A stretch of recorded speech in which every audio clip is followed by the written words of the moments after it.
Okay, good morning, guys. Welcome back. It's just 2 minutes till we start, and hope you're having a good week. Here we are on Thursday, April 22nd. Feel free to say hi or anything, anytime, and I'll just be right with you guys in a few moments. Hey, Janice. Hi, Leo.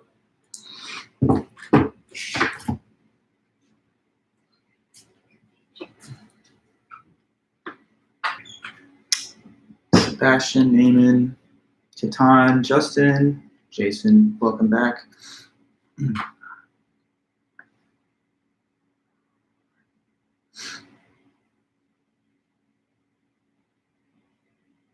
Mia, Jerry, Alexis, Brittany, Devin, welcome.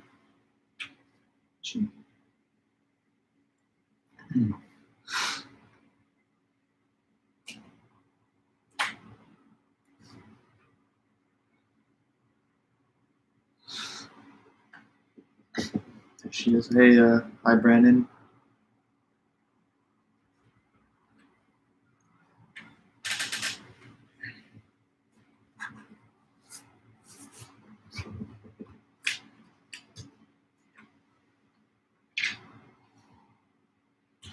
Good to see you guys.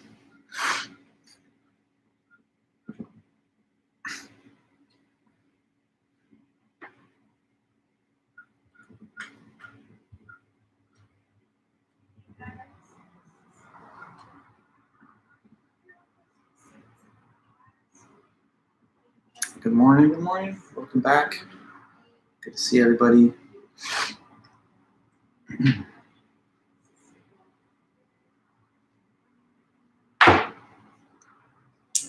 Hey, everyone. Okay.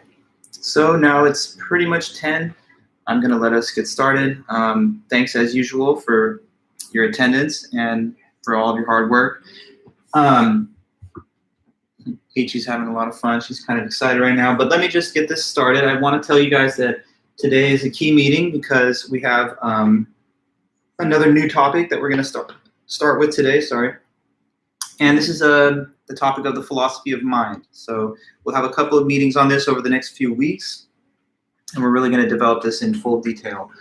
So looking back at where we've been throughout the semester so far, we started with philosophy of religion, questions all about the existence of God, arguments for and against. Then it was ethics, having to do with morality, right, wrong, moral and immoral. We learned about utilitarian and Kantian ethics. We studied the trolley problem and the question of whether we have obligations to the global poor. Then we studied epistemology, which is the theory of knowledge, the Greek account of knowledge, justified true belief. How has that been challenged in the modern day by Edmund Gettier? Then we looked at the works of Einstein and others on metaphysics of time, trying to understand what the nature of time is, what the modern day scientific concept of it is, and how that's different from the older Newtonian view. Now we find ourselves on to another topic. So we just have 2 more in the semester. This is next to the last topic, and it's philosophy of mind.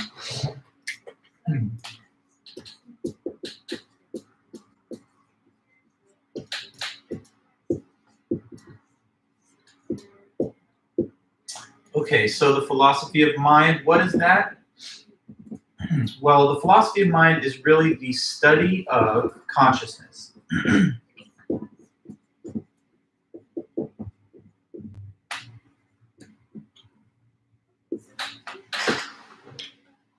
The study of consciousness, guys. So consciousness is a fascinating thing. It's the ability that we have to think, to perceive, to have a mental life. So the life of the mind, the internal life of your thoughts, that's consciousness. And I know because we are just living beings and existing and living our lives, we don't usually stop and just contemplate the idea of consciousness in the abstract. We just have our consciousness, right? But when you really think about it, it is pretty interesting because most of the things everywhere are not conscious things. I mean, like this marker, this table, the thermos, the board, the whole building that I'm in. If you're to just take the weight of all the things around me, it's mostly just matter, just inanimate matter forming various inanimate objects. But then there's us and other life forms on the planet Earth that have consciousness, that can feel pleasure, pain, that can think of things. Right now, you can form ideas, you can imagine things, you can expect things, you can remember, you have memories of the past. So all that stuff going on in your head, as they say, all the thoughts, sensations, perceptions, hopes, dreams, fears, anxieties, that's your mental life, that's your consciousness. And philosophy of mind is focused on that. What is consciousness? What's the basic nature of it? How does it exist? And so on. Now as we turn our attention to the philosophy of mind, the study of consciousness, there's a couple of big fundamental questions that we want to pursue that philosophers of mind think about. So let me put these big major questions up there. Is that okay, Peachy? So some big major questions in the philosophy of mind.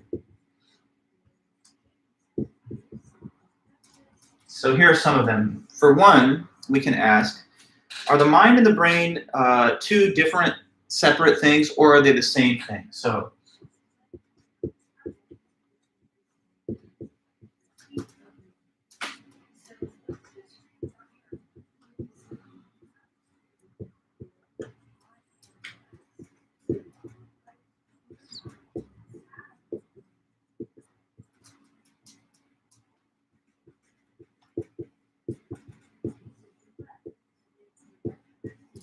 okay, the question that I wrote there says, are the mind and the brain the same thing, or are they two separate things? In any discussion of the mind, we mention, of course, the brain, because the scientific account of consciousness is that it's based on the brain, that the brain is the seat of human consciousness and the consciousness of other life forms like PG and others. So some believe that it is entirely the brain. That's the entire basic source of human and other consciousness. So if there was no brain, then there would not be any possible consciousness. Like some people believe that where there's no brain that functions, there's no consciousness that could exist, because consciousness is based on the physical brain, and so it couldn't somehow be disembodied or floating free like a soul or a spirit. So some people think that the mind and the brain are the same thing, but other people believe, no, there is a difference. Some people think that the brain is the physical structure in your skull, but that the mind is something that could exist without the body at all. Like some people believe that your consciousness that you have is something that could be like a soul that could escape the body and that could be free of the body and exist in the afterlife, or like as a ghost or something. So some people believe that the mind and the brain, although they have a connection of some kind, they're not exactly identical, because the body and the brain can and will be annihilated through decomposition over time. But some people believe in the afterlife and the endurance of consciousness even after the physical body has ceased to exist. But that's a question, and we're going to look at either side of that debate. So yeah, some people think the mind and the brain, just two words for the same thing, but other people believe the brain is physical and the mind is non-physical, okay? So along the same lines of this question, a similar question is kind of included, and that is, can consciousness be explained physically?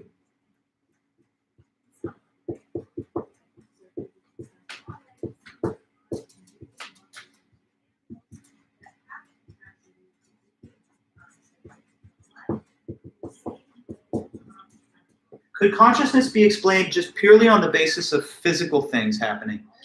The scientific account kind of says yes, that it's all just based on neuroscience and neurochemistry. So, you know, like different neurotransmitters, neurons, and receptor sites in the brain are the basic reason that we have our conscious states.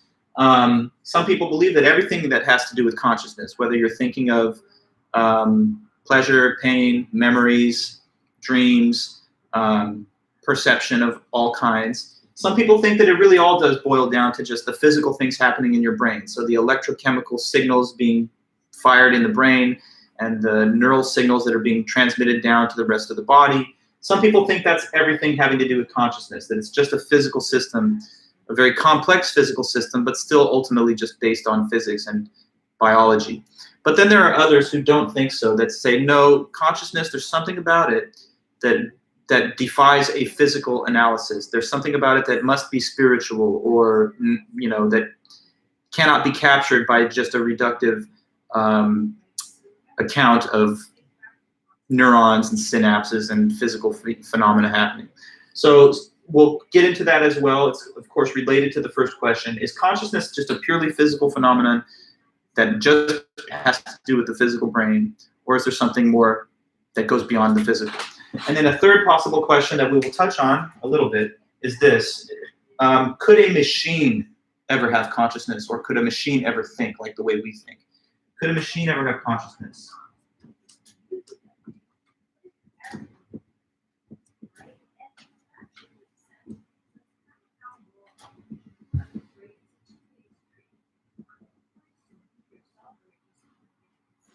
Okay, I know that's pretty small because I was running out of board space, so I kind of had to write very small. Let me just write that in the chat just to make sure it didn't get lost. So,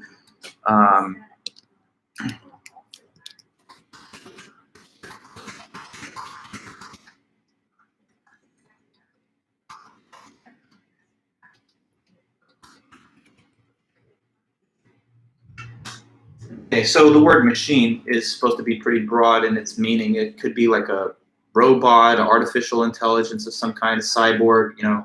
But there are people who think that it's not impossible for a machine to achieve consciousness like what we have. In fact, we'll read one author, that's Alan Turing. Alan Turing is the inventor of the digital computer, basically the inventor of the computer. So way back in 1950, he published this article called Computing Machinery and Intelligence. And it's kind of a visionary article because, I mean, he's writing in 1950, and if you know, computers, quote unquote, that existed back then were very, very primitive by comparison even to the most modest computing devices that we have today. They would be like huge also, like the size of a whole garage, and they would have like less computing power than your pocket calculator today. But you have to start somewhere, and he was one of the pioneers of early computing. And he wrote a paper where he argues that yes, someday in the future, we're not there yet, he thinks, but of course he wrote in 1950, he thinks we're much closer today, I guess, with modern day computing and AI.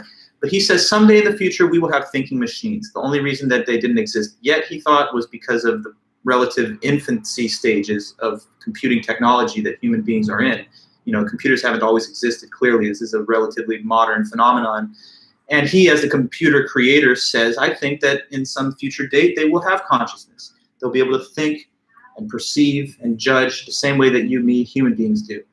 Now, some, though, don't agree with that. And so that's why it's a debate. That's why it's a question. Some people say, no, I don't care what they're doing. These computers, these robots, even if they acted down to the last detail, just like a human would, they would never really have actual thoughts or feelings inside. They would just be very sophisticated programs that have these input-output conditions. So given a certain kind of stimulus or input, they would exhibit some behavioral output, but there would be nothing inside the head of the robot as like what it's thinking or feeling. So some people think that machines and robots, because they're not biological life forms, they could never actually have real consciousness. They could only ever behave in ways that mimic conscious behavior. But that's a debate, and we'll talk about that too. I don't know how you feel about that or what you would think, but it's certainly an interesting thing to question and wonder about.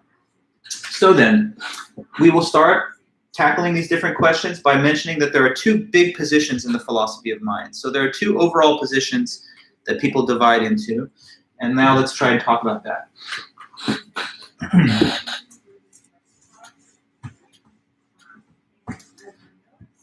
I always think about that, right? This is whatever. This is sort of the beginning, early part of the 21st century, 2021.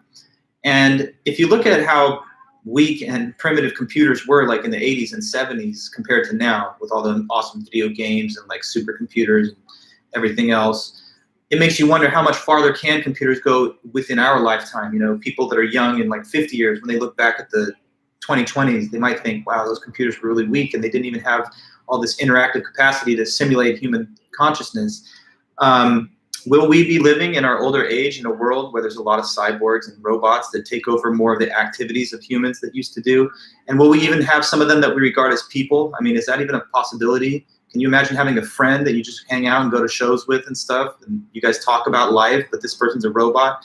Maybe, maybe not. But anyway, back to the discussion.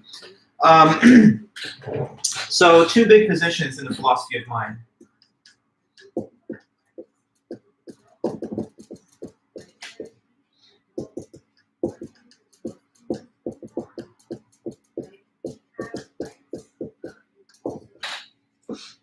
Okay, so there's the view called monism. And on the other hand, there's the view which is called dualism. You know what? I want to create more room for, well, I'll just leave it as is for now. Let's just keep going. Monism, dualism. Okay, so first about monism. This is the position, the viewpoint that everything in the universe is just made out of one kind of substance. So everything, no matter from galaxies and stars that you're seeing out there to me and you, to all the little microscopic things, everything, big, small, and in between, it's all just made out of one kind of substance. That's what monism says. So let me write it down. Everything in the universe, not just most of it, but everything in the universe, is made out of, is composed out of one kind of substance.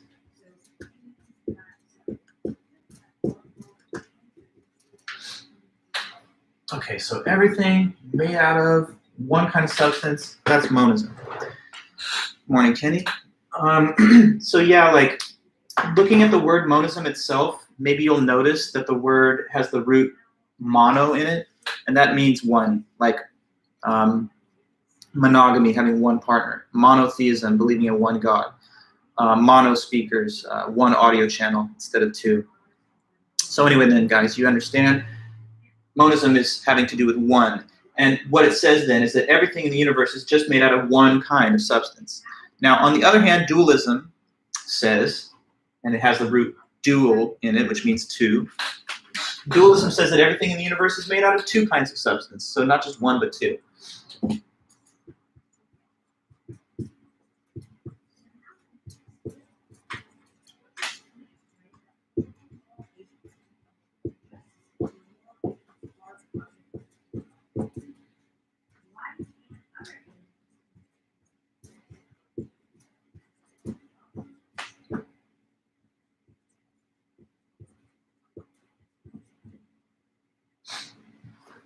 Okay, monism, it's all made out of one thing.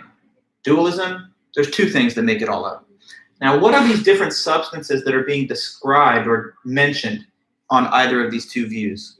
Now I will tell you about that. So there's these different substances that we will really refer to, and one of them is what's called physical matter.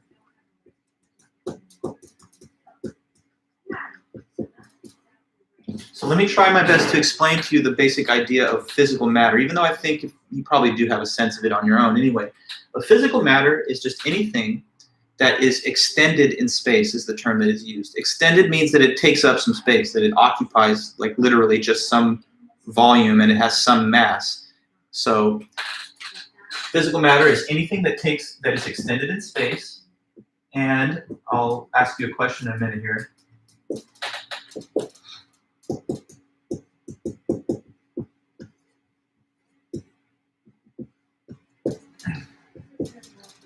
And I'm putting a little parenthesis here. Well, I don't want you to think it's the letter C, so I'll do that in a second. Question. To anybody here, whether you've studied physics or not, if you just have general knowledge about this, there's a word that is often used to refer to like the smallest unit of matter, of physical matter.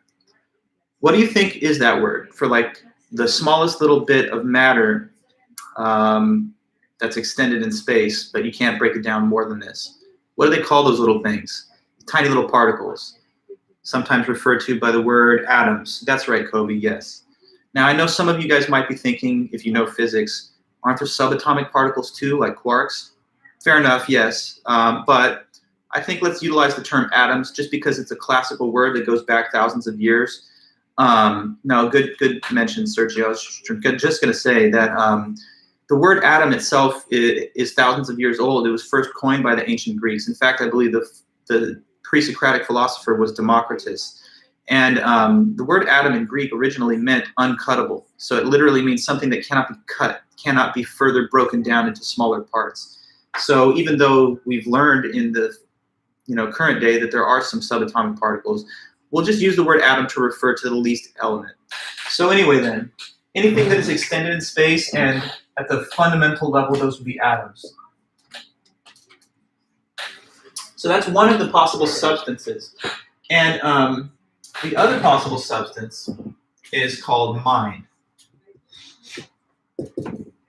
Now, mind, in the usage of philosophers of mind, does not refer to the brain, because the brain is made out of matter. The brain is made out of atoms in the big picture. But mind is a term which has a specific meaning. It's instead referring to the idea more of like a soul. So it's like a disembodied consciousness.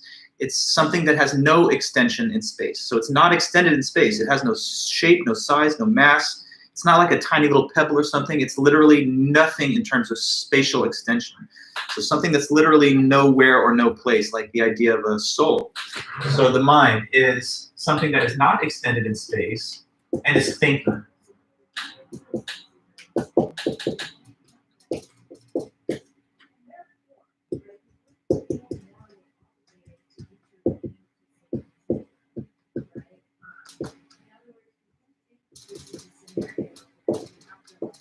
I know it's a little messy there. I will type that in, just so that it's easy enough to read. Physical matter, anything that is extended in space. Think of atoms, the most minute unit of that. And then mind. Hi there, Maybelline. Mind, something that is not extended.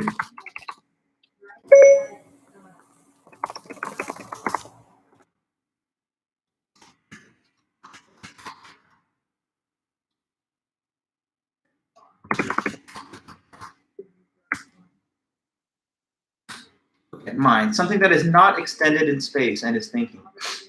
So again, it's like the idea of consciousness, but pure consciousness, not necessarily attached to the body or to the brain, just the consciousness itself that can think, but that has no material physical basis. So monism, I say, is the view that everything in the universe is made out of one kind of substance. But now that I've talked to you that there are these two possible options, that means there are actually two different branches of monism. So there's two versions of monism. One is the one that says everything's made out of matter, and the other one is the one that says that everything's made out of mind. So let me talk to you about those two types of monism here by creating a little subdivision below. So monism, one type, physicalism, physicalist monism. And what physicalism says is that everything in the universe is made out of this substance, matter. So if that is true, then everything is made out of physical matter, even including us and our consciousness. That's made out of matter too, according to this view. So everything in the universe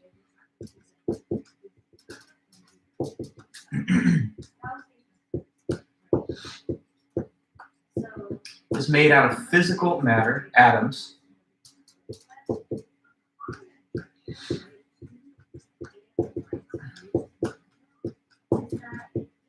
including, and this is key, including us. It's not just all the other stuff, it includes us and our consciousness.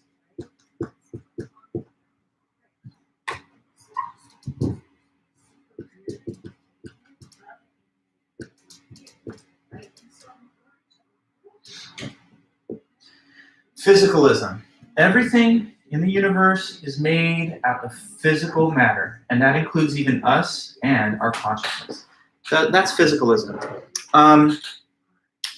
So based on this idea, everything that you're seeing is made out of atoms. Me, you, and everything else. They're just different groupings of atoms bundled together in different ways. So here's a hydro flask, and it's an object. But what is it in the ultimate sense? It's a bunch of atoms bundled together flask-wise, and they compose this object in that combination. But also, what am I or you? I'm a person delivering a lecture as a professor at Cal State Fullerton. You're a student at Cal State Fullerton hearing the lecture on your end. But even though me and you and the flask are different in terms of what we are and what we can do, we're just very, very complicated physical objects made out of atoms ourselves. And when the atoms are grouped together into this biological organism's form, then it gives rise to things like consciousness. And so consciousness and your thoughts and your mental life, as rich and subjective as they are, according to the physicalist view, they're really just a bunch of atoms put together, and that's what happens when they're put together in that way. So consciousness and the mind on physicalism is not something supernatural or spiritual. It's simply the result of the brain's activity, which is a physical object made out of atoms. And if physicalism is true, then there's nowhere for consciousness to be if the brain is and ultimately will be destroyed through death. So if physicalism is the case, then a skeleton in the grave can't have consciousness, because consciousness depends on the physical structure of the nervous system and the functioning brain. So I don't know, to some people maybe that's depressing if you want to, like, you know, live forever, you believe in the afterlife, but that's not the only view. So some people are physicalists and other people just aren't. But that's one kind of monism. Now the other type of monism, as I indicated, is the one that says, no, there's no matter, everything's made out of mind. That one's a little weird, and I'm going to tell you it's not really that popular anymore. It had a greater run of, I think, popularity a couple centuries ago. There was this one Christian philosopher, Bishop Berkeley, George Berkeley, and he argued for idealism, but most people today kind of set it to the side. Nonetheless, I want to tell you at least what it is. Idealism is just, as you might have guessed, that everything in the universe is made out of ideas. So there's no matter, and it's just all these things are all thoughts. Okay, so everything in the universe is made out of ideas.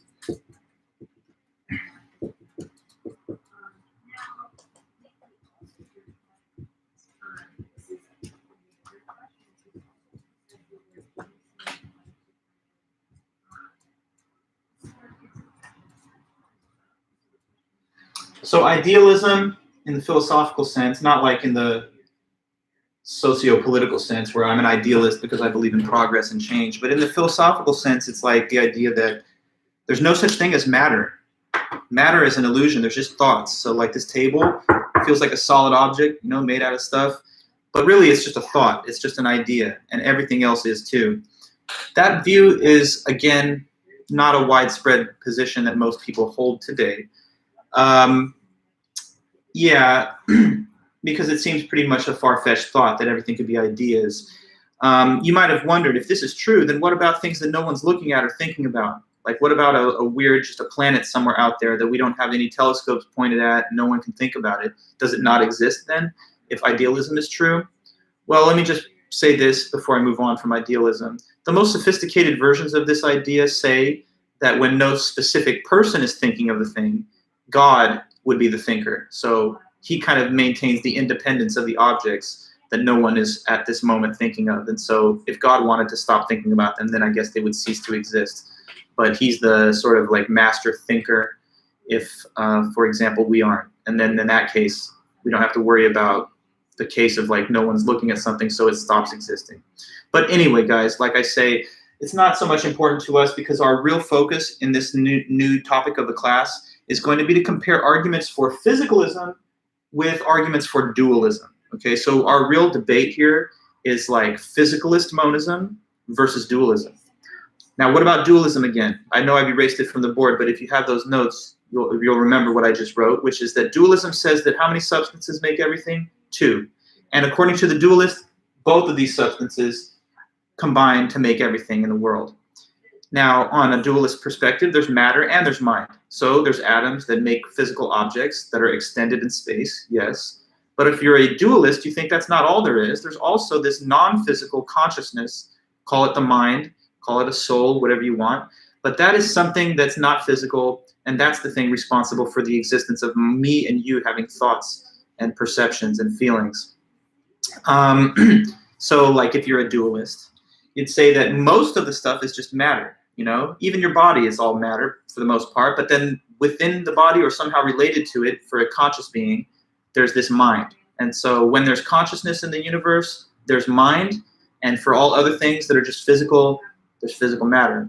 A human being, he thinks, is a combination of the two, because our bodies are made out of matter and it's extended in space, as you know, but we have consciousness, and in his mind, or I shouldn't say mind so many times, but in his judgment or in his position, the consciousness that you have is not itself just a part of the body, but it's something spiritual, immaterial. It could exist without the body. And so dualists are those that could hold the view that there's an afterlife, because according to dualism, the mind does not necessarily need the body to continue to exist, even though for whatever reason they're mingled together for now while you're alive. Okay, so that's our task now, to try and evaluate the arguments on both sides of dualism and physicalism. And we're going to start today then with one argument for dualism. And this is an argument for dualism that was written by René Descartes, who we studied a little while ago as we reviewed the topic of epistemology.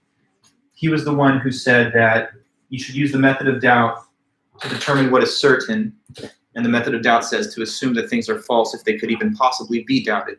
So we return back to his work for the moment, and here's the author again, René Descartes.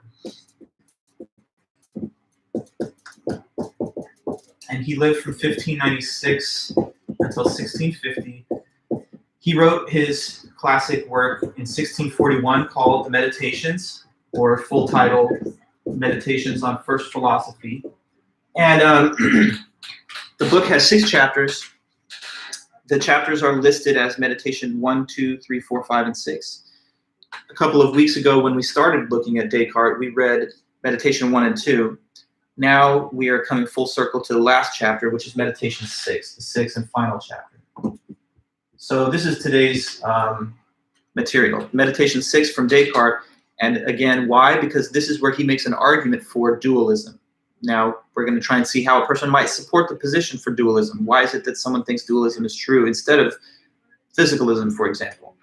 Okay, so let's get to that. I'm going to erase. Now you know, again, the author's name, lifespan, the title of the book, and the date of publication.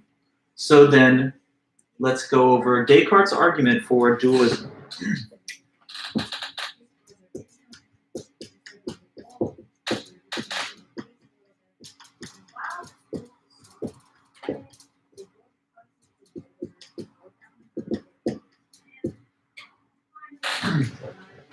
Okay, Descartes' argument for dualism here.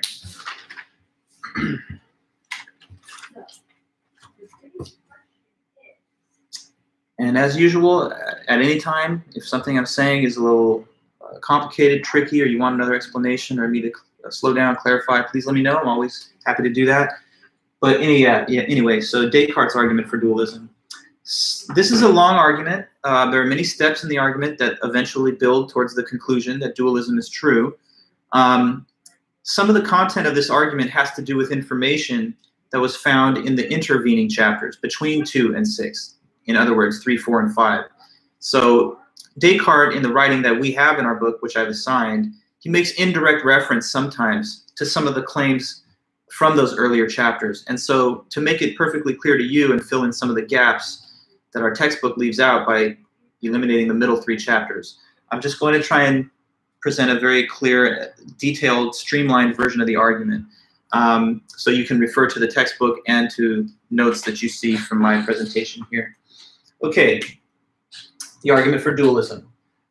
With logic and philosophy, oftentimes arguments are diagrammed by having the premises listed and then the conclusion at the bottom.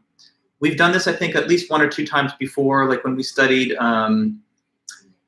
Peter Singer's obligation to assist argument, or even the ontological argument, or the problem of evil. So anyway, premises are sometimes numbered and listed. The premises are the reasons or the evidence, and the conclusion below is what follows from them. So starting at the top, first premise of this argument. It says that based on the method of doubt, I'm able to doubt everything that I've perceived with the 5 senses, and even math and logic. Okay?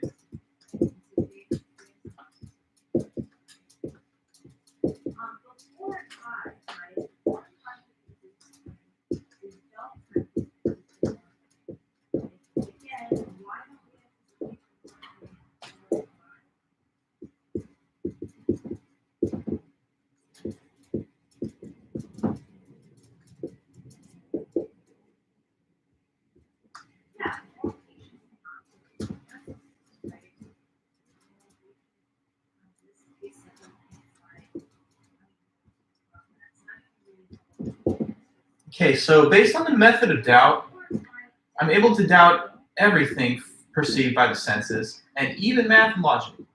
So after I write out a premise, I want to discuss it with you. And if you ever wrote on this topic, for example, it would be good for you not to just like verbatim copy the premises and say you've analyzed it. You should give discussion and commentary to support that you know how it works.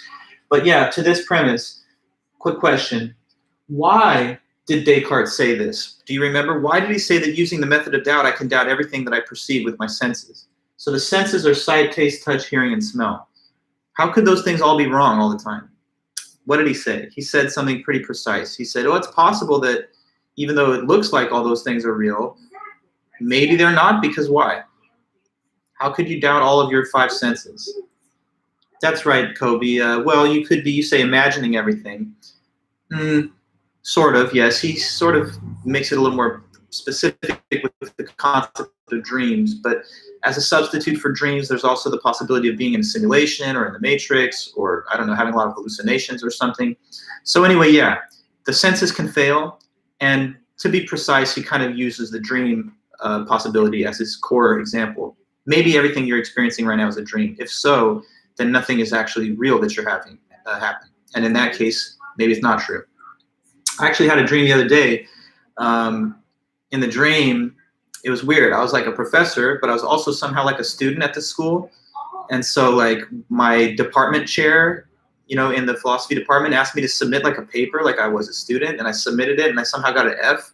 And in the dream, I was freaked out, like, man, what does this mean? I'm getting an F on this? Am I going to still work here? Or why am I even taking this? Am I a student? And then I woke up and I was like, okay, wow. And don't have to deal with that little weird hassle. But in the time, I thought it was all happening, right? I thought that this was all real events, but it wasn't. So maybe what you're going through right now, you think you're taking a philosophy class, but it's a big dream. Okay, so just reminding us the method of doubt. It says to assume to be false anything that can be doubted. And that goes pretty far because it lets you doubt everything that you perceive by the senses. Even math and logic, he said, because there could be like an external deceiver, like a mad scientist or something, an evil demon, feeding your brain or mind with false ideas about math even. So all that stuff is subject to doubt. But that takes us to premise 2. Despite all of these things, despite this, I know one thing for certain. Who thinks they could tell me in this chat what the one certain thing is that the method of doubt can't even hurt? One thing that's certain, can't doubt it. It doesn't even make sense to say you doubt it. It's contradictory to say that you doubt this thing. What would that be? I'll start writing here. But despite this, what?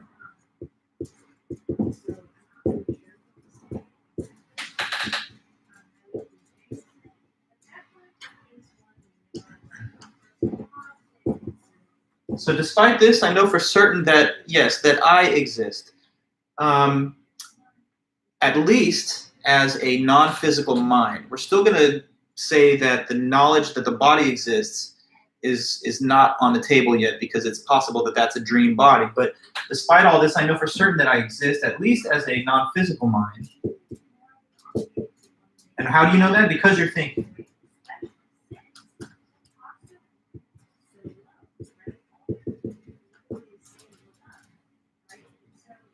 Because I am thinking.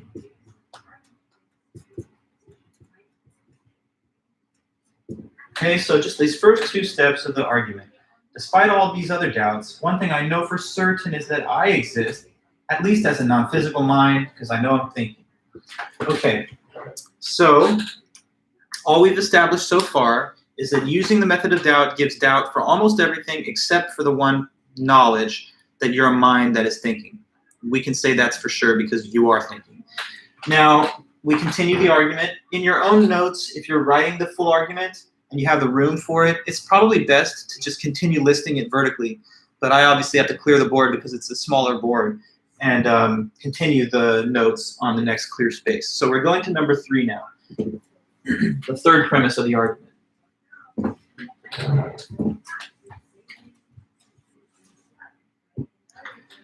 So we said that based on the method of doubt, I can doubt all these sensory perceptions, even math and logic, but I can't doubt the existence of my mind because I'm thinking. So let's go into that next. Well, if you're a mind that is thinking, what's in that mind? Ideas. And he says, in my mind there are ideas, but one of them he singles out because he thinks it's special and it's different from all the others. And it's this one unique idea he thinks, the idea of God. Okay, so he says, in my mind there are ideas, including the idea of God.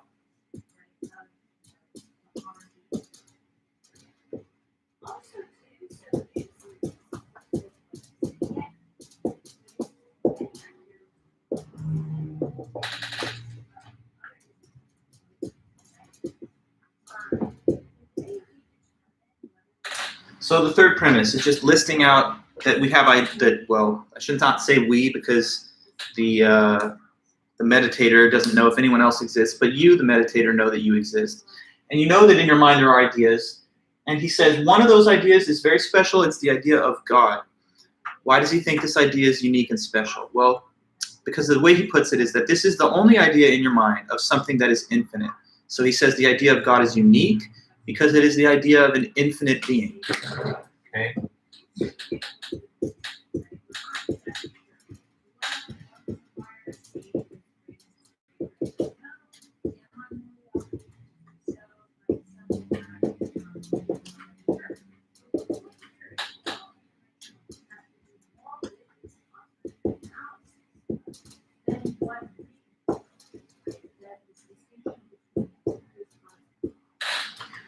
So the idea of God is unique, he says, because why? Because it is the idea of an infinite being.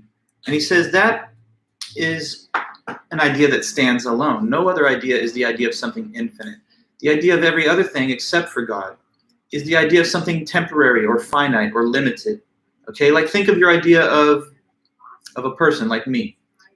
I'm a person, I exist, but I have limitations. I'm not everywhere all the time. And there were times in the past that I didn't exist, like before the 80s. And then there are times in the future, sadly, where I won't exist then.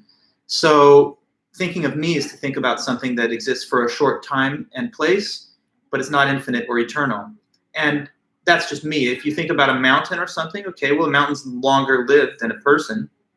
It could be there for thousands and thousands of years. But even the mountain or the whole planet is temporary because the planet Earth has not always been here, according to cosmology and science. And it won't always be here either because every planet in the solar system will eventually be destroyed when the sun explodes and the supernova just consumes all these local planets that orbit the sun. So that's going to be a long time into the future, but that shows you that even our planet and the sun itself is temporary, as well as all the other finite parts of the universe and even the whole universe, which according to the Big Bang is something that has not always been here either. So thinking of anything else except for God is to think of something finite, limited, temporary, even if the limits are big, and even if it's finite, but it's very long-lived. So one thing that's unique is the idea of God, because it's the idea of something infinite, unlimited, eternal, with no beginning, no end, etc. So the next step of his argument is a key step. Okay? He says, since I have the idea of God in my mind, that idea is the idea of an infinite being. So he thinks this idea can only be caused by something that has infinite reality. Okay, so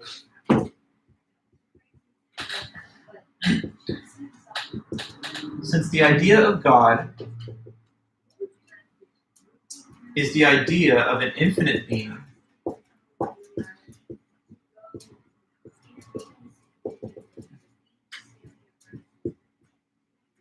it must be caused by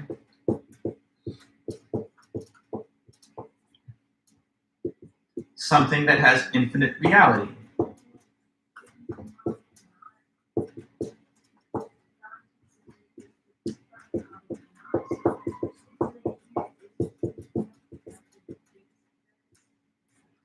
Okay, so since the idea of God is the idea of an infinite being, it must be caused by something that has infinite reality. Now, that might be a little confusing at a first look, but I'll try to make it simpler because I have an explanation I think I can give you. Okay, so way back in the day when I was an undergraduate at UCLA studying the same material, I had a professor, they were trying to explain this to me, and they gave me this helpful analogy, so I'm going to pass it down to you. Look at this here, and I'm going to show you what are two containers, okay? So here's container B, and here is container A. Container B, there's 1 gallon of water. 1 gallon, that's what that says inside. This 1 gallon of water came from container A. Okay, so far, hopefully I haven't lost you. Container B has 1 gallon of water in it, and it got it from A, which deposited it into B. So now this is an easy math question, guys. The size of container A, in terms of its volume, must be, if it's the depositor of this content into B, tell me how big A has to be in terms of volume size. It has to be greater than or equal to what number? Obviously, logic tells you that if A gave 1 gallon to B, then A must be at least how big? Greater than or equal to what? 1 gallon, obviously correct, yes. It would not make sense otherwise, right? It would violate logic and math if we said, no, this is a half-gallon container, and it poured a gallon into B. It can't give more than what it can hold. So if it gave this, then it must have at least that much size. All right, very good. Now, using the same analogy, guys, follow me now. Let's just say that A and B, well, let me put it this way. Let's just say that B is you. You're B. And in your mind, you have this idea knocking around of an infinite being, of God. I'm drawing the infinity symbol. That's like a figure 8 turned on its side. So anyway, you have this idea in your mind of an infinite being. So it's coming from some source. What could possibly give you the idea of God? Well, if it's the idea of an infinite being, then he says whatever this cause of it is, has to have at least how much reality. Okay, so the idea is of something infinite. So he believes that on the analogy of the container thing, whatever causes the idea has to have at least how much has to have at least how much reality. So we've got an infinite idea coming from somewhere. Question: how much reality does the source have in order to have imparted to us this infinite idea? Question like A. If A is the source, then yes, it has to at least be infinite, right? Because the point is, no finite thing could have caused an infinite idea.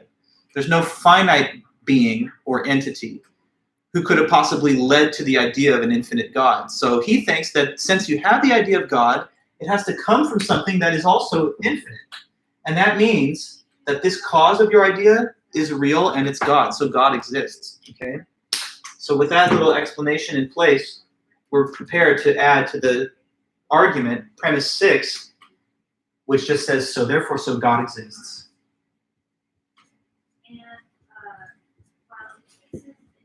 Okay, now, there's more to the argument, but let me pause right here. You say, Brandon, would faith be that source? I don't know. I think that a lot of these early modern Christian philosophers would say that the idea of God is just printed into the mind by God into us. So, yeah, I mean, how do you learn of God in your life? By studying religious teachings and scriptures and taking the traditions of your church or religious practice and applying them to your life. But his argument is just saying that through whatever source we do arrive at an idea of God. I don't think that he necessarily thinks that it's socially constructed, because he has a more metaphysical, way of looking at it. Like God is the one who grants us this idea of him. And then maybe we believe based on faith, but to be honest with you, Brandon, he doesn't believe we need faith, because he's trying to prove it here through reason, right? He says, I can prove to you that God exists. Here's the proof. You have an idea of him, right? And the idea can't come from something other than God, because nothing else is great enough to cause the idea. So, I mean, that's kind of what he says. The idea of God that you have cannot come from anywhere else except God, because he doesn't think anything else would be great enough and infinite enough to lead us to have that idea. But the idea is there. So it has to come from somewhere. So this is not so much him saying, just take it as a point of faith. You hope God exists. Maybe you're right. Just roll the dice. It's not like that whole Pascal thing. He's saying, I can prove it because I'm deducing from the fact that you have this idea that that's the only possible causal source of it. But very good question. So as we see the argument, how do we get to this point? Okay, starting with the method of doubt, everything can be doubted except the knowledge that you have a mind, which is thinking. And if we ask what's in the mind, we know there are ideas. One of them, he says, is the idea of God, which is totally special and unique, because unlike all the other ideas, it's the idea of an infinite being. Well, since you have the idea of an infinite being, where did it come from, basically, is his question. He says the only place that it could come from is something that is infinite. And that must mean that there is a God that causes you to have the idea, so there's a God. Now we're almost to the end of the argument, but there's a few more steps. So I'm clearing to create room for premise 7. So what we were at was God exists. That's the stage of the argument we're at. It's kind of, if you think about it, it's almost like a spin-off of the ontological argument, because with Anselm, he said the idea of God is the greatest conceivable being. And that idea is so great that there has to be a God. And Descartes' way of putting it is a little different, because he says you have an idea of an infinite being, and the only thing that can cause it is something that's infinite. But it's a similar format, because it's like from the idea and how great it is, we have to conclude that there's a real God that caused it. But anyway, then, to the next point, the 7th premise. So what he says now is, having, he thinks, proven that God exists, this unlocks a lot of other stuff. This gives him leverage. So he says, if God exists, one thing we can say about him is that he is known to be omnibenevolent, infinitely good. And that means he's not a deceiver. So that's the next claim. Since God exists,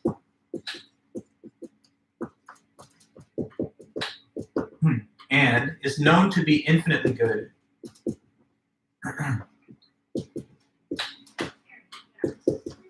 omnibenevolent, some say, but infinitely good, same thing. Since God exists and is known to be infinitely good, he is not a deceiver.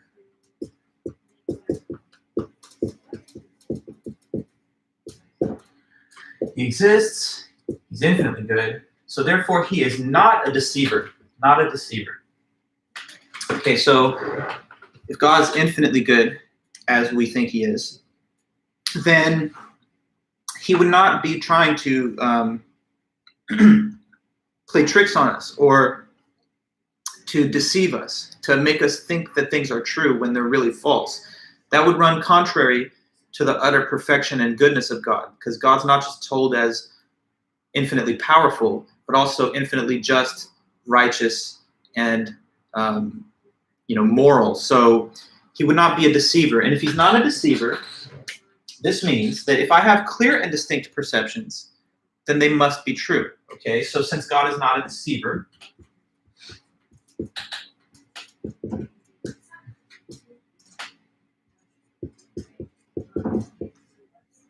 whenever I have clear and distinct perceptions,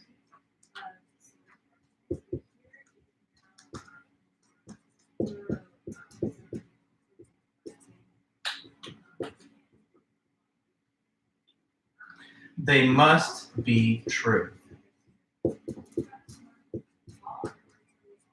So since he's not a deceiver, whenever you have these clear and distinct perceptions, those must be true. So basically, here's his claim. Having proven that God exists, at least as he thinks he has, according to his argument, having proven that God exists, he now thinks that the perfect being God would be perfectly good, and that means he's not a deceiver. Since he's not a deceiver, if you ever have perceptions that are very clear and distinct, which are just so obvious to you, then those things would have to be true. Because if they were not, that would mean that God would be setting you up just to fail, to get everything wrong. So like, for example, right now I know you believe that you're not dreaming and that you're really in the world and you're watching this lecture and it's all a real thing. The external reality exists and it's not just a daydream or a simulation. I know that you think you're in a real environment. Now, what Descartes is finally going to say here is that that is so clear and distinct, that natural, obvious judgment, that if that was false, God would be tricking you, and he would never do that. He's too good, basically, to cause you to be wrong about the most evident and obvious things. So if something is very, very clear, very, very distinct, now you can be guaranteed that it is true, because God provides the guarantee with his perfection and goodness, since he would not want to have created us just for us to get everything wrong. I mean, if God was sitting back, creating us in his own image, and then putting us in a weird matrix-type simulation where everything's fake, then he would be deceiving us. And what Descartes says is that God would not do that, because deception is contradictory to being infinitely good.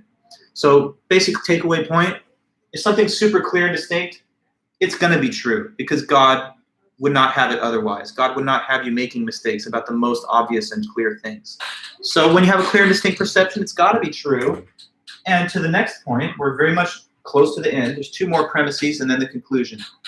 So the ninth premise says that one of my clear and distinct perceptions, among my clear and distinct perceptions, is the knowledge that if two things can be clearly conceived of as existing separately, then they really are two separate things. Okay, so among my clear and distinct perceptions,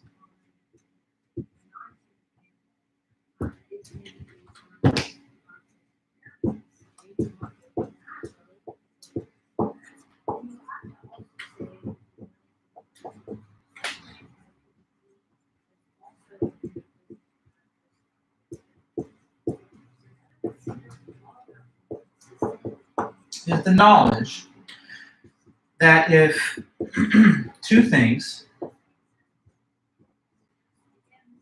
can be clearly conceived of as existing separately. And that just means clearly like imagined to exist separately. So if you can clearly like picture in your mind two things existing apart from each other, then that's clearly conceivable. So that if two things can be clearly conceived of as existing separately,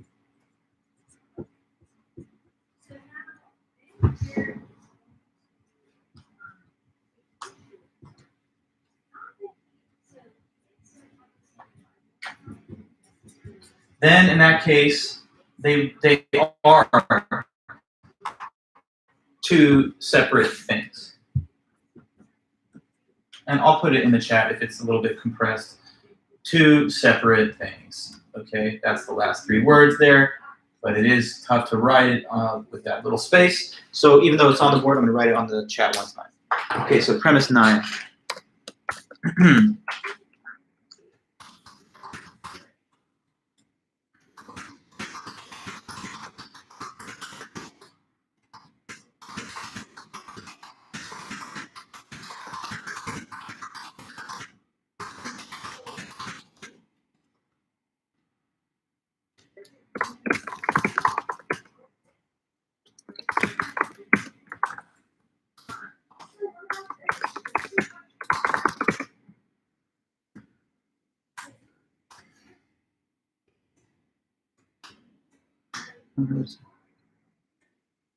Okay, so what it says, among my clear and distinct perceptions is the knowledge that if two things can be clearly conceived of as existing separately, then they are two separate things. Okay, so if two things can be clearly conceived of as existing separately, then they are two separate things. Okay, so let me give you a little quick example to make this easier to understand, more relatable. Right now, as you can see, I have this watch on my wrist. So me and the watch are not separated. It's attached to my body. So for the moment anyway, me and the watch are together. It's with me. But question, can you just imagine clearly a situation where me and the watch are separated from each other? That's an easy one. But let me know, because I want us to take this slowly. So can you clearly imagine, like in your mind right now, me and this watch being in different places and not being together, separated from one another? Can that happen? Can you imagine it? Can you clearly imagine it? Just let me know. Well, Kobe, I don't put it away when I go to sleep because this thing has all kinds of crazy technology in it. It tracks my sleep. It shows the pulse oximeter rate. It gives me my sleep data. So I watch it through the night, or I wear it through the night. But anyway, yeah, I don't have to take it off in the evening. But even if I don't, yeah, for a shower, fair enough, Angel. I'm putting it out. Even though it's waterproof, I could wear it in there. But yeah, you're saying when I do it. But here's the point. Even if I never take it off again, like even if it stays on my wrist for the whole rest of my life and I'm going to the grave with it, you see a skeleton with this watch on someday, just for the sake of discussion, can't you still imagine me without the watch? Yes. Okay. So you're imagining situations. I understand. You're imagining one situation. I take it off before bed or before a shower or whatever.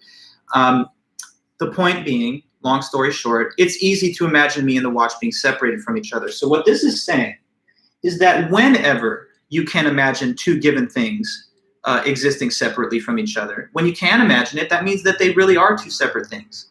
Now, do I have to demonstrate taking it off for you to know that because it's clearly conceivable, it really could be removed from me? I don't have to, but I'll do it anyway. So look, watch. Watch. Undo the bracelet.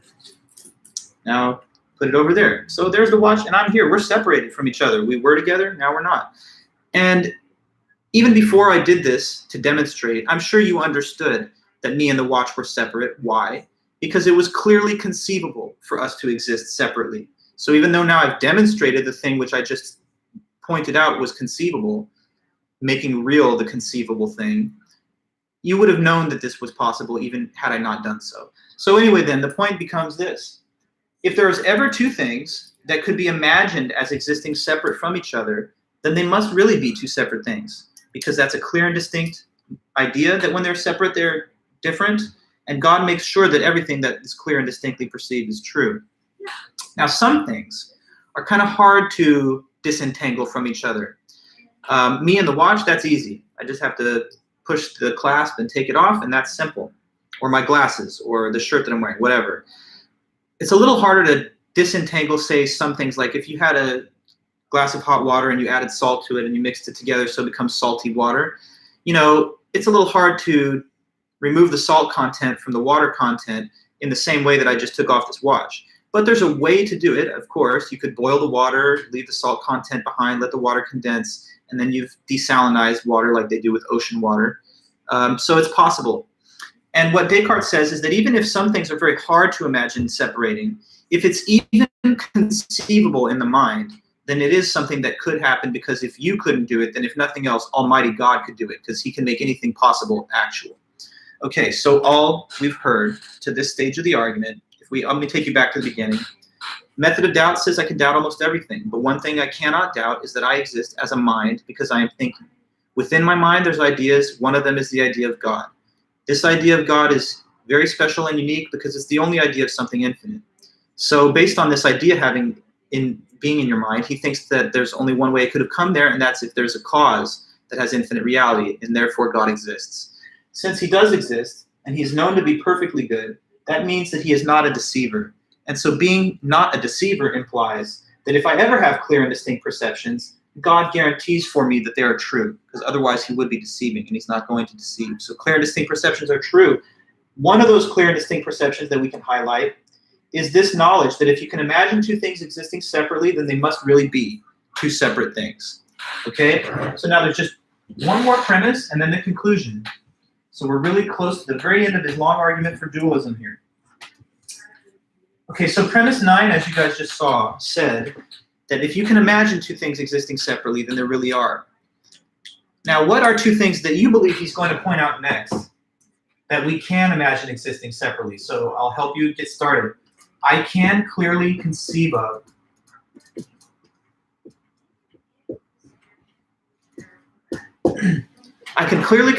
what existing separately from what. What do you think I'll write to finish that premise? Because this takes us to the conclusion. Remember, the big picture, we're trying to make an argument for dualism. And dualism says the mind and the body are two different things. That there's not just matter, but that there's also mind. So what do you think is the claim here? I can clearly conceive of, well, no, not quite, Kobe. Almost, but not really. I can clearly conceive of what existing without what. I can imagine my blank existing separately from my blank. I can imagine these two things being separated, and it's right at the heart of dualism. So what do you think are the two things? I mean, it's a big hint when I tell you that this is going to imply that dualism is true.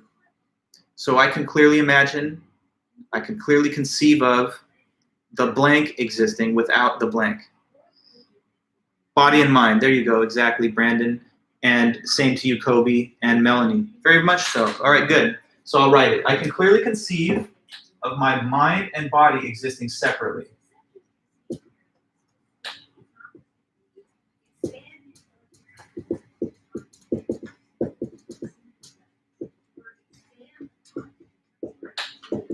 So therefore, and just a note here, when you get to the end of the premises of the argument, oftentimes there will be this horizontal line, and that just shows to designate that the conclusion is below.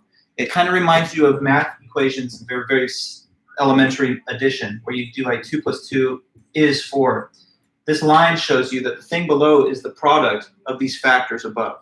And so with logical argumentation, it's similar. You have a conclusion at bottom, and it's the product of all the information that was stated above. The only difference is that instead of dealing with numbers, you're dealing with statements. So here's the conclusion. If I can clearly conceive of my mind and body existing separately, and we said that whenever you can imagine two things existing separately, then they really are, what does that imply? It implies, therefore, that the mind and the body are two separate things, and that is just dualism. So the conclusion is dualism. The mind and the body are two separate things. In other words, they're not the same thing, and there are two substances, not just one. Okay, so let's make sure to be clear about this. I can clearly conceive of my mind and body existing separately. He thinks that that's already been given in the earlier meditations, because remember meditation 1 and 2. We were told in the method of doubt that maybe everything you perceive with your senses is an illusion, including your body, right? And so in the method of doubt, you entertain this possibility. Maybe right now I am just a mind, and my body itself is something that is an illusion. So you can doubt the existence of your body because of the method of doubt and dreaming, but you cannot doubt the existence of your mind, the thing that's thinking, whether there is a dream happening or not. So what this implies, therefore, is that we can conceive of the mind and the body existing separately, because we can imagine ourselves to be dreaming as a mind with no body, and that shows the possibility of thinking of the two things existing separately. So because we can conceive of them being separated, they really are two different things. Like me and the watch. Me and the watch are connected for now. It's on my body. But I can take it off, and then it can exist without me, and I can exist without it. In the same sense, the mind and the body, according to dualism, are joined in the person that you are. But if we can imagine them existing separately, that means you can imagine your body going away and decomposing to dust, ashes to ashes, but your mind continuing to endure and think and perceive and judge things and have thoughts. So since that's clearly conceivable, as evidenced by the method of doubt itself, they really are two separate things.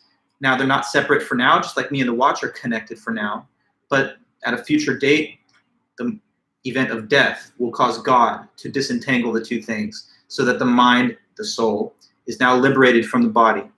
So when you see this premise, don't misunderstand it. Don't think of like some gory scene of like a body's blown apart and like here's the head and here's the torso.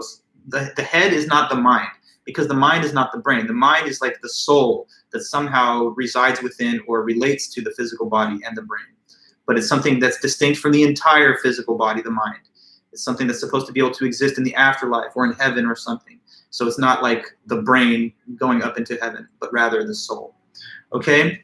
Does this make some sense to you guys? The overall scope of his argument is based on a couple of points. That I know I have an idea of God, and it can only come from God. And if I have the idea of God and he exists and he's good, then he would not let me be wrong about things that are clear and distinct. And these are clear and distinct things, that when you can imagine two things existing separately, then they must really be separate. And finally, since I can imagine the mind and the body existing separately, God would not want us to be wrong about them existing separately. God would not want us to have a clear ability to conceive of the mind and body existing separately, but really there's no such possibility.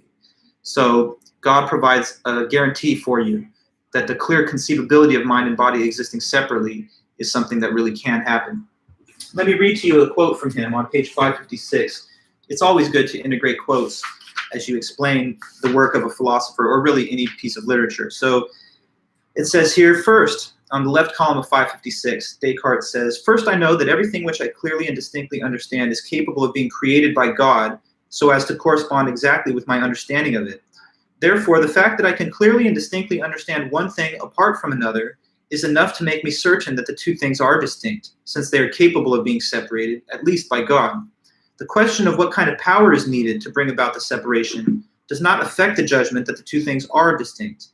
Thus, simply by knowing that I exist, and seeing at the same time that nothing belongs to my nature or essence except that I am a thinking thing, I can infer correctly that my essence consists solely in the fact that I am a thinking thing. Now, it is true that I may have a body that is very closely joined to me, but nevertheless, on the one hand, I have a clear and distinct idea of myself, insofar as I'm simply a thinking, non-extended thing, and on the other hand, I have a different idea of body, insofar as this is simply an extended, non-thinking thing. And therefore, it is certain that I am really distinct from my body, and I can exist without my body." Okay?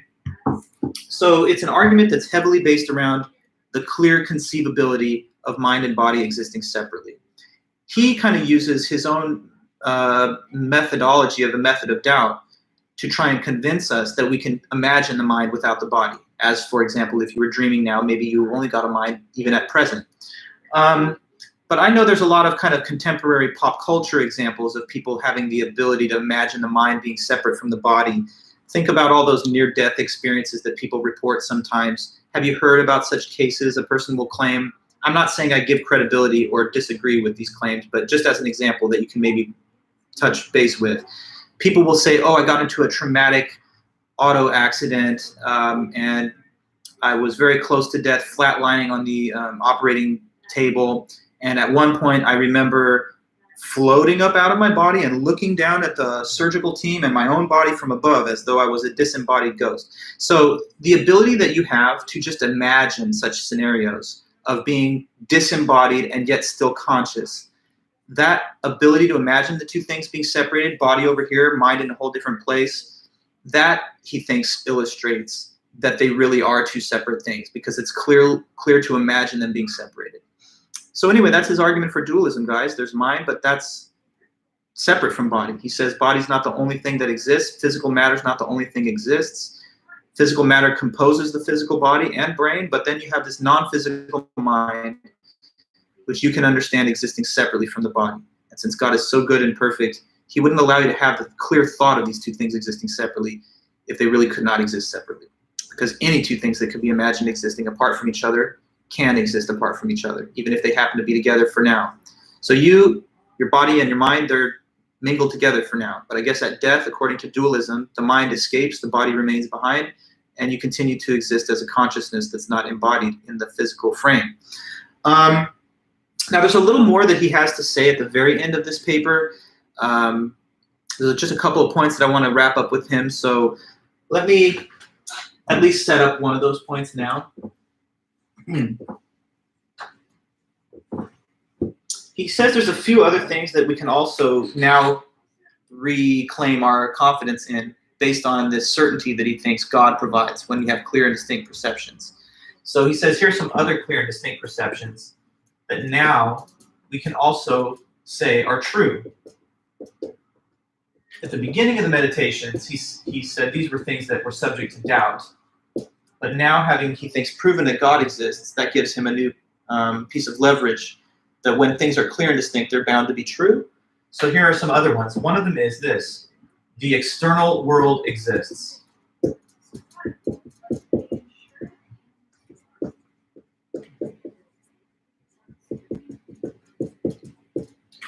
So the external world exists. Remember at the beginning of the meditations, and even in this discussion now, we've said the method of doubt raises the possibility that everything in the external reality is not real, and it is just an illusion or a figment of your imagination. But now, at the end of his book, in the 6th chapter, he says, just kidding, there is an external world, and by the way, it's clear and distinct that it exists. And now that I think I have proven the existence of God, I can report that this is knowledge, and it's not just some speculation. But why is it so clear and distinct that the external world exists? He gives a few reasons. He says this is clear and distinct because 3 reasons.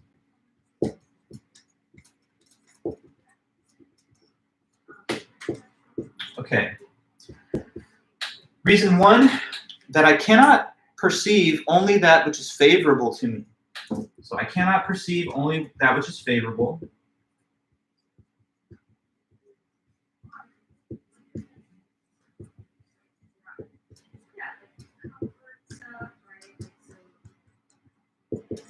The second is I cannot control what I perceive.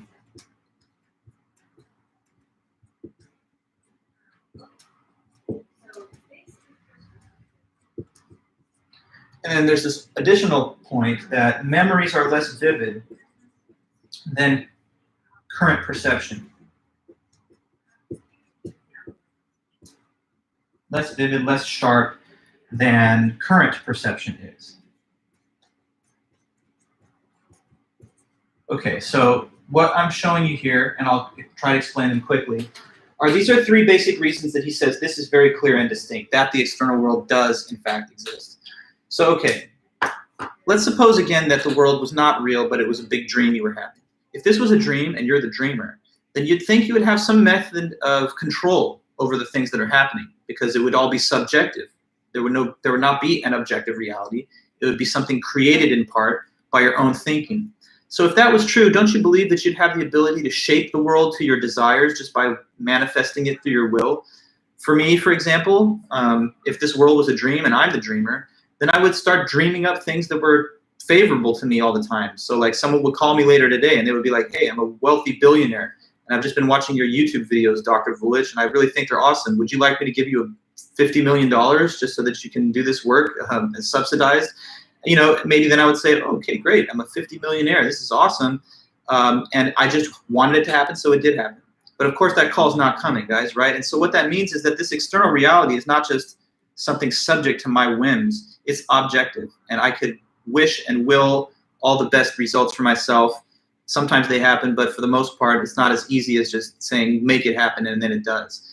Do you really think that if this world was a dream that I was having or that you were having, that we would be in the middle of a pandemic, all remote? I mean, I'm not a fan of having to be sequestered and separated from so many people. So whenever you suffer setbacks, losses, tough moments in life, that is evidence that the world is real, and it's externally real. Because if it was you dreaming it all up, you'd think that you'd keep finding money everywhere you looked, that you'd be the most successful with the least effort and all of that. But obviously the world faces us with obstacles because it seems like it's not just the creation of our mind. Another thing is this: I cannot control what I perceive. It's kind of related to this, but going beyond just making things favorable happen, if the world was a dream, there would also be this issue that if the world was a dream, you should be able to shape the content of it according to your thoughts. So try this right now. In the space in front of you, like for me right here, wherever you're at in your own room, I want you to just like look at the ground and just see on that floor a platypus. I want you to perceive a platypus on the floor. Can you do it? All right, I already know the answer. No, you can't do it. What you can do, I guess, is like imagine a platypus in your mind, but you can't like somehow project that like a hologram out into the space in front of you as though it's real. And what that shows you is that the world is objective, because you can't just somehow delete or add content to it through your thinking as you would expect if it was just a dream or a simulation that you're in the middle of. So I cannot produce items of perception that are not actually there objectively, nor can I remove them. I cannot perceive only that which is favorable. And then finally, memories. Memories are not as sharp and clear as current perception is. So right now, this moment that you're experiencing is in the present. So we're having this moment together right now, and it's very sharp. In a year from now, if you think back to your time as a student in philosophy, you might have some nice memories and say, what a fun class that was. But your memory of this lecture at that point will not be as sharp as this experience is, unless, of course, you watch the video again. But if we limit you just to the items that you can record in your own mind's eye, it will be a little less clear, a little less sharp. Just as you thinking back to New Year's Day right now, those memories are not as sharp as this experience is in the present. So what explains the fact that there's a loss of clarity from the time you have the original experience to when you remember it later? That can only be explained, Descartes argues, if the external world is real, because when you have the original perception, it's very vivid and sharp because it's being caused by the objects in the environment that you are perceiving. The reason that it's less clear later is because now it is your mind's eye trying to revive the past perceptions and create some kind of representation of them later, but you're no longer in the presence of the objects. So if everything was just an idea and the world was a big mental illusion, then there shouldn't be a loss of clarity, because the original perception and the memory of it later would both just be ideas in your head, not attached to the external objects in reality. So he thinks this is yet another reason that we can now say it is clear that there's an external world. So just know that for Descartes anyway, all this stuff about everything's a dream and there's an evil demon tricking you, that's only at the beginning of the book. By the time the book is over, he says, armed with the ammo of God's existence and his perfect goodness, I can now reclaim some of the things that I was initially inclined to doubt through the method of doubt. Okay, well, we've done a lot of good work. We've covered pretty much all of this Descartes. I might have maybe 5 minutes or something of additional comment at the beginning of Tuesday to finish with him. But other than that, we keep moving on. So next class, we'll start talking about the physicalist side of this debate. Those that say, no, there's no such thing as non-physical mind, but everything's made out of matter, even the brain, which is the basis of consciousness. So we'll ask you to read Daniel Stoljar for the Tuesday meeting, and we'll cover his material and just keep working through the notes from there. All right, guys, so I'm going to let you go. Sorry to keep you for an extra minute or so. Is everything good? Let me know if it is, and then once you're ready, I'll let us go and close the stream. How's that? Everything's fine? All right, well, thanks so much, Melanie. Appreciate it. And you have a good weekend, too. To all the rest, Mia, thank you so much. Lizbeth, Alexis. Appreciate you guys, and I'll see you then. Be in touch if you need anything through email. And other than that, take it easy. I'll see you soon.